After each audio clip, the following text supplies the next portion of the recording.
ജലാലിയ ജുമാ മസ്ജിദ് കമ്മിറ്റിയുടെ ആഭിമുഖ്യത്തിൽ റംസാൻ കിറ്റ് വിതരണം നടത്തി. പ്രഭാഷണവും ഉണ്ടായിരുന്നു. നെന്മാറ ഐനമ്പാടം ജലാലിയ ജുമാ മസ്ജിദിന്റെ നേതൃത്വത്തിലാണ് റമദാൻ പ്രഭാഷണവും കിറ്റ് വിതരണവും നടത്തിയത്.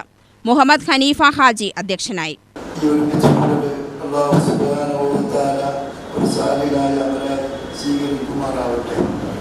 അതുപോലെ അതിൻ്റെ കാര്യങ്ങളെല്ലാം നമ്മുടെ ഭാരവാഹി കൂടിയായ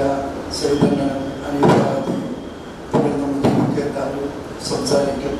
അതിനുശേഷം ഒരു അരമണിക്കൂർ ചെറിയ ലെവലിൽ ഒരു ക്ലാസ് എടുക്കാൻ വേണ്ടി നമ്മുടെ ആശി മദീസാദവറുകൾ ഇവിടെ എത്തിയിട്ടുണ്ട്.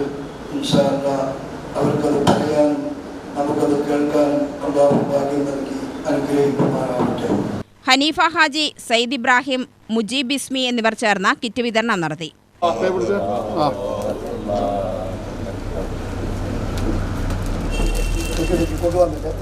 ഡോക്ടർ ഹാഷിം അലി മുഖ്യപ്രഭാഷണം നടത്തി. നമ്മളാലാവുന്ന കാര്യങ്ങളൊക്കെ നമ്മൾ ചെയ്തുകൊണ്ടിരിക്കുന്നുണ്ട്. പക്ഷേ ആർക്കും എന്തായാലും പറഞ്ഞിട്ട് കാര്യമില്ല. നമ്മൾ ഇവിടെ ഈ കിറ്റ് നേരത്തെ തന്നെ 7-8 വർഷമായി നമ്മളിവിടെ ജലാലിയ മസ്ജിദ് തുടങ്ങിയിട്ട് അന്നൊക്കെ ഇതുപോലെ 50 കിറ്റ് 60 കിറ്റൊക്കെ കൊടുത്തുകൊണ്ടിരുന്നതാണ്.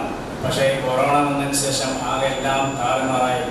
എന്നാലും പള്ളിയിൽ വരെയും ഇമാം ജമാഅത്തോ ഇമാമില്ലാതെ ഇരുന്നിട്ടില്ല. ആ ജമായ പുരാണ സമയത്ത് പോലും ഞങ്ങളിവിടെ പള്ളി 5 നേര നിസ്കാരവും ജമാഅത്തും ഉണ്ടായിരുന്നു, ജുമായും ഉണ്ടായിരുന്നു.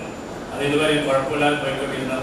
പഠിച്ചവരെ അനുഗ്രഹിച്ചത് ഇപ്പോൾ നമ്മുടെ ഇവിടെയാണെങ്കിൽ ഇപ്പോൾ കിറ്റ് വിതരണത്തിൻ്റെ ഒരു ഉദ്ഘാടനത്തിന് വേണ്ടിയിട്ടാണ് ഇപ്പോൾ എല്ലാവരും വന്നിരിക്കുന്നത്. അലി മുസ്ലിയാർ കിളിയല്ലൂർ നേതൃത്വം നൽകി. സയ്യിദ് ഇബ്രാഹിം, സക്കീർ ഹുസൈൻ മുസ്ലിയാർ എന്നിവർ പ്രസംഗിച്ചു. UTV news, Palakkad.